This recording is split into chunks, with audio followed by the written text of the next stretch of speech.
All right, story number two. Story number two. I actually listened to Mr. Morale and the Big Steppers in the gym today. Now, it's a very difficult listen in the gym. Obviously, it's more of a therapeutic album than anything, but I haven't listened to it in a long time.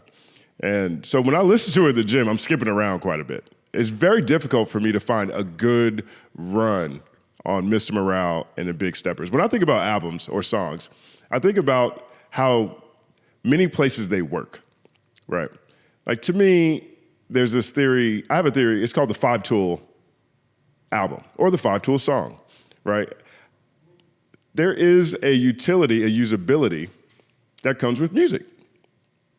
Like how good is a song really if you never want to listen to it, right? So I think about how many different places can I play a song or play an album.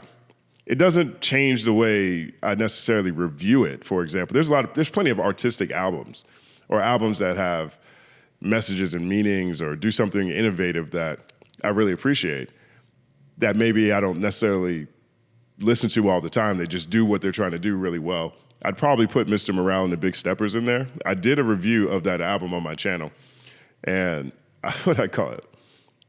I think I called it Art versus Utility as a thumbnail.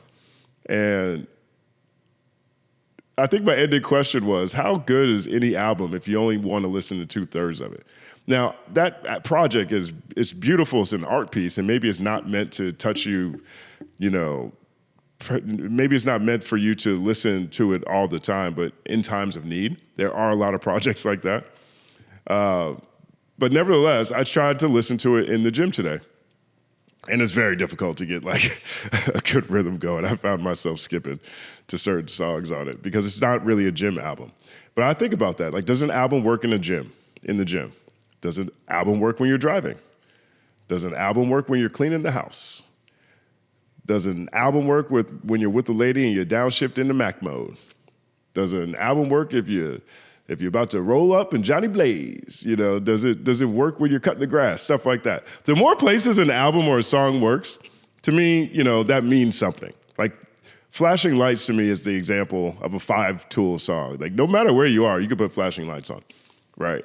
And so, nevertheless, there's an interesting story here. Mixing engineer Manny Marroquin, he talks about Mr. Morale and the Big Steppers and the mixing process behind that album, okay, in this conversation. So he's the one that mixed Mr. Morale and the Big Steppers. That album is sonically phenomenal.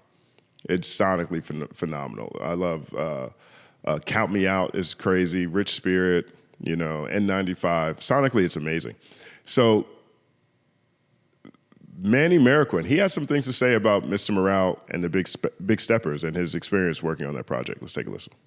And with Kendrick, for example, we met and we sat there for 3 hours just talking about, where, our beginnings, or, just no music at all. No, we talked about each other to each other. We had an amazing conversation because, he was coming off of, he went something different, not better or worse, or not worse, but not better, but just different. So Yeah, I mean, big shout out to Blue and Exile. They talked about that yesterday in our conversation. The full interview is available for members currently. I've released a clip so far.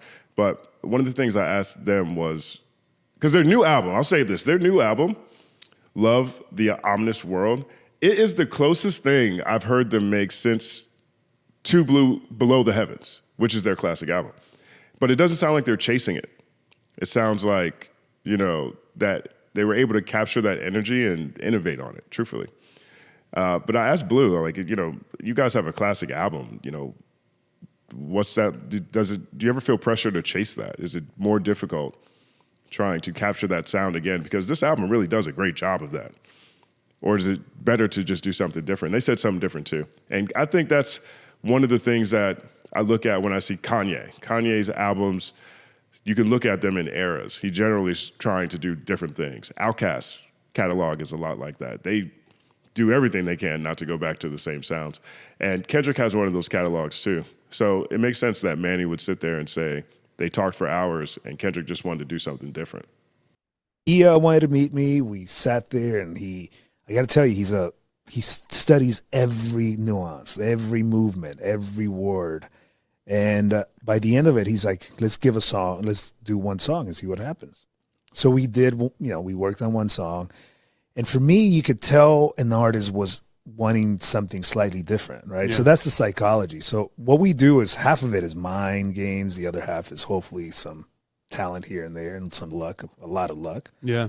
But with him, it was about, it's such a deep album. It's a concept album. I mean, if you guys, 10 years from now, some people are going to get it. They're like, oh, this is what's happening. There's a lot of Easter eggs along the way that when people start discovering them, it's gonna have new life to new listeners. And for sure. But a lot of Easter eggs along the way. I mean, I think we think about those things when it comes to Kendrick, just the number of Easter eggs that he puts around things. I listen to Rich Spirit. I think it's Rich Spirit. I listen to Rich Spirit with it just hits completely differently now than it did. And when did it come out? 2022, I think it came out. Sounds right. It hits totally different now. Stop playing with me before I turn you to a song. Yeah. Yes, that definitely hits with a renewed impact in 2024. But he won't talk about them, which is a shame. I wish he could just go on, and I wish people would hear what he's told me about the album and how this song connects to this song and this lyric connects to, it's an answer, it's a question answer. It's like, I mean, can people please find out? Because it would blow your mind. So for me, I'm already mixing every conversation. I'm already like, okay, this needs depth, needs ups and downs. We need to really move. And sometimes the vocal's really dark, really moody. Other times it's really bright, really punchy. And it's just capturing that emotion of each song. So for me, this album is a book and each song is a chapter. Yeah. And each, some chapters are fun and others are deep and heavy and others are anything in between. This album's a book and each song is a chapter. Some are dark, some are happy. That's a really great description of Mr. Morale. Again, I tried to listen to it in the gym today and I found myself, I'd go 2 songs and have to skip. I go 3 songs, I have to skip. You know what I mean? And that's just the kind of project that it is. But I'm going to have to, one of the reasons I did decide to listen to this again was because I saw this clip and I was like, maybe I could find some Easter eggs, But now I'm listening to it while I'm listening to, the little workout guy, I use on the Beachbody app. I use the Beachbody app, Body, I think, BODI. And so I just turned the music off on the exercise guy and played the music behind it. That guy was talking too much for me to find any new Easter eggs. But if you guys have listened to Mr. Morale and the Big Steppers recently, let me know. Let me know if there's any Easter eggs in that album that you have noticed. I personally didn't listen to that album. I don't think I haven't listened to that album yet under this context. I wasn't listening for Easter eggs in that regard, which is something I'm going to give a shot now, especially after this conversation. But if you've noticed anything that most haven't about Mr. Morale and the Big Steppers, let me know in the comments section. My name is Justin Hunt. Like, subscribe to the channel, follow @thecompanyman on everything. It's all happening.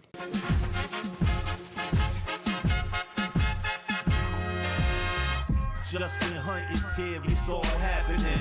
Justin Hunt is here, it's all happening. The mathematical breakdown of this mighty game of rap we in. It's boom bapping in. Systematical culture views us radical, it's all happening. Shaking hands and dabbing it. Life through the lens of hip hop, from trip hop to yes, y'all, you don't stop, you don't stop. Justin Hunt is here, it's all happening. It's all happening, yes, it's all happening. Justin Hunt is here, it's all happening. It's all happening, yes, it's all happening.